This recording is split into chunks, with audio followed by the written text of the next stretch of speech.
Hello दोस्तों, कैसे हो? आपका स्वागत है त्रिपान स्टडी सेंटर में। आज जो हम करने जा रहे हैं adaptation. Adaptation is the most important topic the every organism are suited to their lives in the particular habitat, and you know that is a count adapted to growing to the water while their camels is adopted from a life in a desert. And the adaptation is thus their appearance or habitats or structure or mood of there is a life or organism that allow it is a survive in a particular environment. A presence of gill and fin are example of adaptation of fish to aquatic habitats. And in the aquatic flowerings plant, absence of boats formation and a highly reduced root system are adaptation to the aquatic environment. Adaptations can be observed in structures or behavior or physiology of the organism.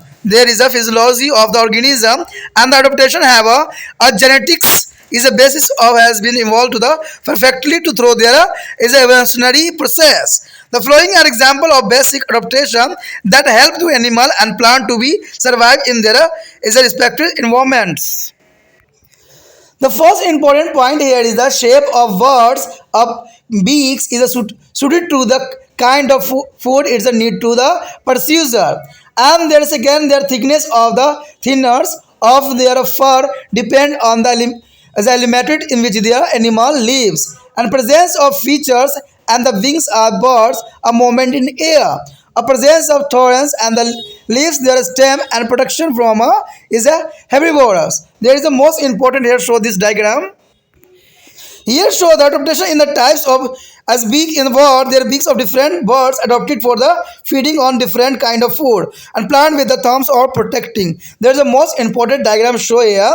There are long things beaks of the useful for the pulling worms out of mud, and there are strong beaks of the parrot is the useful for cropping of nut, and this is a flat beaks help to the feedings on the fish, insect and plant or water. There is a most important adaptation here in a animal. The next is a species. If you wearing to the sunfish from the two different ponds and put them together in a pond, they are interbreeded, so both a population of the sunfish belong to one species. A species is defined as a group of organisms which can be interbreed and reproduce successfully. This organism may be the separated in the space and the time into the smaller is a groups called to the population. For example, human population live in a different geographically area but all belong to the species is a Homo sapiens. दोस्तों यहाँ पर अत्यंत महत्वपूर्ण word आया है अनुकूलन। देखिए, अनुकूलन का मतलब यही होता है कि कोई भी चीज़ के क्या फेवर कंडीशन पाया गया है। कोई चीज़ तभी सर्वाइव करता है जब उसके लिए सही अनुकूलन यानी अडोप्टेशन प्रेजेंट हो। कहते हैं प्रत्येक जीव अपने विशेष आवास में रहने के योग्य होता है। अगर उसको आवास सही नहीं मिले तो वो शायद सर्वाइव नहीं कर पाएगा। आप जानते ही हैं कि नारियल जल में उगने के लिए अनुकूल होते हैं, ठीक है, जबकि ऊँट जो है मरुस्थल में जीवन यापन के लिए होते हैं, क्योंकि ऊँट को इस प्रकार बनाया गया है कि वो वहाँ पर सर्वाइव कर सकता है। कहते हैं इंसानों के लिए सर्वाइव करना थोड़ा मुश्किल पड़ जाता है, लेकिन जो व्यक्ति वहाँ रहते हैं, ठीक है, उनके लिए बहुत आसान रहता है, क्योंकि वो हर एक कंडीशन के भली भांति उनको आभास होता है और समझ होती है। कहते हैं इस प्रकार अनुकूलन किसी जीव के जो है वह विधि या संरचना या व्यवहार अथवा प्रकट की स्थिति है जिससे कि जीव किसी विशेष वातावरण में जीवित रहता है। यानी अनुकूलनतम का मतलब यही होता है दोस्तों, अगर साधारण शब्दों में देखा जाए तो इसका मतलब ये होता है कि कोई जीव के लिए अगर वो फेवरेबल कंडीशन मिलता है और वहाँ वो सर्वाइव कर सकता है तो उसी को ही अनुकूलन स्थिति कहलाता है। कहते हैं मछली में क्लोम, गिल और पंख होते हैं, ये उनकी जलीय जीवन के अनुकूल का एक उदाहरण है। ठीक है, आपको पता है गिल जो होते हैं उनको ऑक्सीजन जो पानियों में मिले होते हैं उसको लेने में हेल्प करते हैं, ठीक है, उनके जो फिन होते हैं वो उनके तैरने में हेल्प करता है। तो कहते हैं हर चीज़ की अपने अनुकूल स्थिति होती है जिसकी वजह से वो सर्वाइव उस क्षेत्र में कर पाते हैं। क्या अगर देखा जाए जलीय पुष्प पादपों में दारू यानी कष्ट नहीं पाया जाता है, उनके जरिए कम जो है प्रवर्धित होती है, यह उनकी जो है जलीय वातावरण अनुकूल को ही दर्शाता है। ठीक है, यानी उनमें जो होती है वुडन पाया नहीं जाता है। जो पुष्पी पौधे होते हैं, जो पानी वाले पौधे होते हैं, उसमें जो है कष्ट नहीं पाया जाता है, यानी वुडन नहीं पाया जाता है, क्योंकि उसके अनुकूल करने के लिए किया जाता है ऐसा। किसी जीव के अनुकूलन उनकी रचना, व्यवहार तथा शरीर की क्रियाविधि में देखा जा सकता है। अनुकूलन के जो है आनुवांशिक आधार होते हैं और उसी के अनुरूप जीवों में परिवर्तन हुए हैं तथा विकासीय प्रक्रिया द्वारा अपने को सहज और पुण्य बनाए रखने के लिए उनको प्रेरित करती है। कहते हैं अगर ऐसे मूलभूत अनुकूलन के उदाहरण यहाँ पर कुछ प्रस्तुत किया गया है जो प्राणियों के पादप के निजी वातावरण में जीवित रहने में काफ़ी सहायक सिद्ध होता है। अगर हम पहली बात देखें तो पक्षियों की चोंच की आकृति दाना चुगने के लिए उपयुक्त होती है, जैसा कि हम चित्र में भी देखेंगे। कहते हैं अगर देखा जाए जिस प्राणी जिस प्रकार की जलवायु में रहता है उसी के अनुसार ही उसके जो है लोम यानी फर पलते अथवा मोटे होते हैं।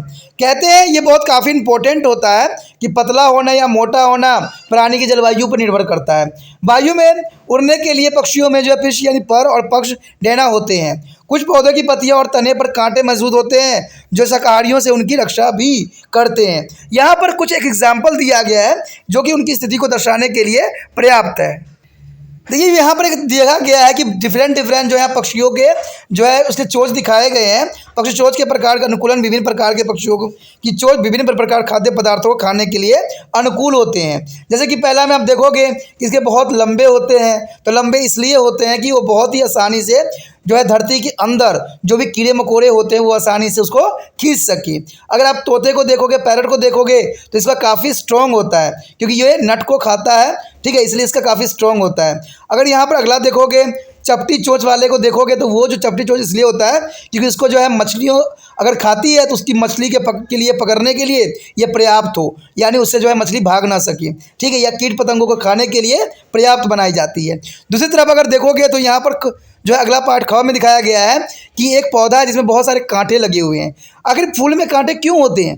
इसलिए होते हैं कि दूसरा जीव जंतु जो है इस पर इफेक्ट ना करे और इसकी सुंदरता को नष्ट ना करे। तो कहते हैं नेचर हर चीज़ की व्यवस्था जो है पहले ही कर देता है, चाहे उसकी सुरक्षा का हो चाहे उसका जीवन यापन का हो। कहते हैं अगर हम स्पीसीज के बारे में जाने तो क्या है, यदि आप सूर्य मीन यानी सनफिश कि 2 तालाबों में ले और उन्हें एक साथ साथ एक ही तालाब में रखें तो उन्हें परंपरा प्रजनन होगा। यह दोनों के सूर्य मीन एक ही स्पीसीज के हैं। स्पीसीज के अभिप्राय इस प्रकार दी जा सकती है कि जीव का एक समूह जो आपस में सफलतापूर्वक प्रजनन करते हैं और जनन कर सकते हैं। इन्हें स्थान और काल के अनुसार छोटे समूह में अलग किया जा सकता है तथा इन्हें जनसंख्या समष्टि पॉपुलेशन भी कहा जाता है। उदाहरण के लिए अगर मनुष्य को देखा जाए तो मनुष्य अलग अलग भौगोलिक क्षेत्रों में रहते हैं लेकिन सभी एक ही स्पीसीज के अंतर्गत आते हैं, वो आते हैं होमो सैपियंस के रिगार्डिंग।